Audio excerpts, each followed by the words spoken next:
Hello everyone, and this is yours, Marupok. Tangina, miss, ang laki ng tiyan. Anyways guys, this is a day of my life and pasensya na sa kalat. This time kasi guys is pauwi na tayo and look at my room. Look at my room.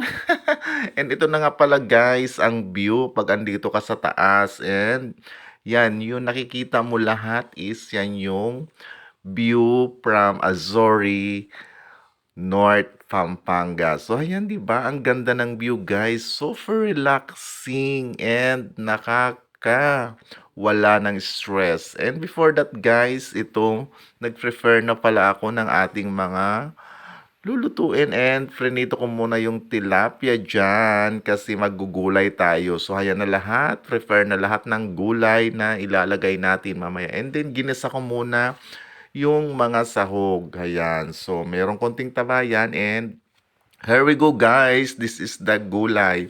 This is my own mino. May own mino. Puta. Parang hindi ka talaga nag-aral. So, look at guys. Andyan na pala yung tilapia sa ilalim. Yung tilapia mo na sa ilalim.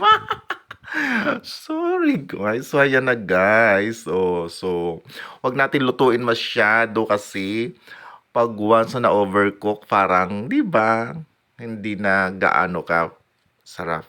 And this is it guys, luto na, is ready na for kain. And thank you for always support my mini vlog. Keep on subscribe, follow, and comment your action. Bye-bye, love you all.